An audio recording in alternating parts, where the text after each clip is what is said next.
Fala assim, cara, amanhã o grande adversário do Palmeiras é a Atitude, né? Isso aí já é lugar comum a gente falar, quando pega time da Bolívia, geralmente quando joga lá é um jogo um pouquinho mais complicado, aí você pega esses times, vem jogar aqui, você mete 5, mete 6, tem sempre um gordinho no meio de campo, camisa 10 boliviano. O que, o que, o que esperar do jogo de amanhã, cara? Nada, né? O Palmeiras Não, consiga. eu espero um jogo complicado. Por ser na altitude, por ser pela primeira vez um time que vai atuar junto, por ser uma semana de pressão, por ser um Palmeiras que ele tem faltado com confiança, principalmente em relação ao banco de reservas. Lembre-se que o Jailson vai jogar, ou seja, então você pode esperar todos os problemas do mundo para esse Palmeiras amanhã. Que eu confio que vai vencer independentemente disso, confio. Acho que o Palmeiras, independentemente de toda dificuldade, a molecada vai dar conta do recado no decorrer da partida e conseguir o resultado. Mas se o Palmeiras não entrar em campo fechado, não entrar em campo sem se afobar, não entrar em campo, sabe? Sem querer fazer além daquilo que vai ser o necessário amanhã, que é não dar espaço à equipe do Bolívar, ele pode voltar para casa com nenhum ponto. Então essa é a minha preocupação. Por se tratar de Libertadores, grande objetivo na temporada, e tudo aquilo que para mim tem como grande característica essa competição, eu iria mesclado para amanhã, né? Com alguns jogadores titulares e fazer com que o Palmeiras buscasse 3 pontos, porque os 3 pontos amanhã, eles já são, quem sabe, 3 pontos para o domingo. E ainda mais usando os caras que, vocês vão jogar amanhã já para pensar no domingo, já vai começar a colocar essa perna para funcionar. Entendeu? Até porque o time ficou 15 dias sem jogar, todo mundo tá recuperado, fisicamente muito bem, etc. Então, assim, meu amigo, dá para ir pro jogo. Você pode o quê? Vai poupar o Veiga e o Rony, porque nesses 15 dias recentes eles estiveram com a seleção. Tudo bem.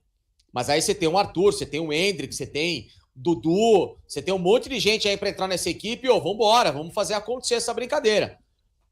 O Zé Rafael jogar, enfim, pode até jogar como meia, subir o Fabinho com o Richard Rios e o Zé. Enfim, você muda um pouquinho de função e faz com que a equipe do Palmeiras se torne um pouquinho mais cascuda. Mas amanhã era jogo para mim, Marcão, pro Palmeiras entrar e pro Palmeiras conseguir 3 pontos. Amanhã não tem essa história de que o empate tá bom. Empate tá bom uma ova. A gente sabe que Libertadores, você tendo a melhor campanha na fase de grupos, você decide tudo em casa até a semifinal. E só a gente sabe a força do Palmeiras em casa numa Libertadores. Como que a torcida do Palmeiras classificou o Palmeiras com 2 a menos no jogo contra o Atlético Mineiro. Como que se não fosse a arbitragem, o Palmeiras teria tido mais uma final de Libertadores em sua história contra o Atlético Paranaense, com uma torcida que emocionou quem estava aquele dia no Allianz Parque. Então, mediante isso, para mim, Libertadores é coisa séria.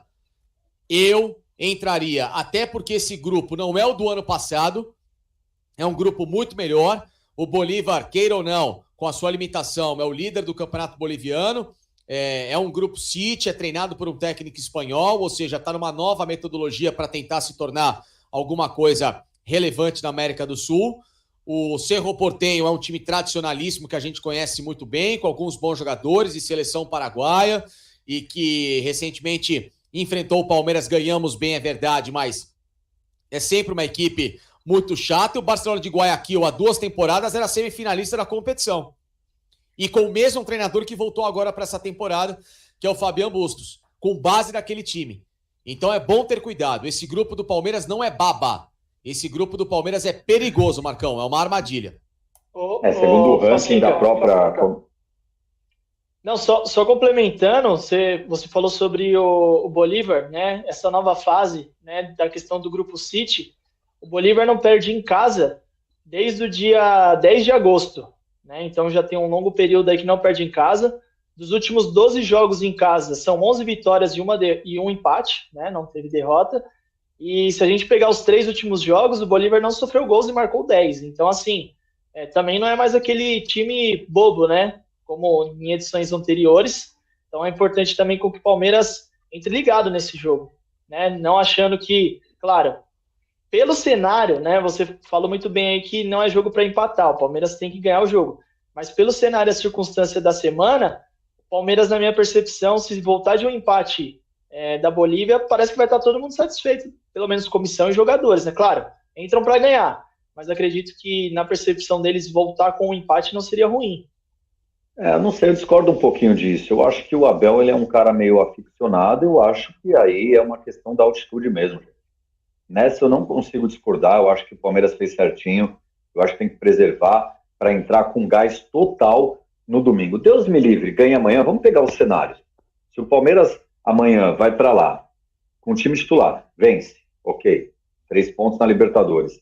Perde 2 jogadores, perde um jogador, perde o, Deus me livre, o Veiga ou o Zé Rafael ou o próprio Everton. Vem para domingo, não consegue conquistar o Paulista. O que nós vamos falar? Por que tinha que ter jogado com força? Por que estourou o Veiga? Por que estourou não sei quem? Por que não preservou? É a primeira fase, depois ia ter 3 jogos em casa, puta burrice. Então, assim, é tudo cálculo. Hoje é tudo feito em cima de estudos, né?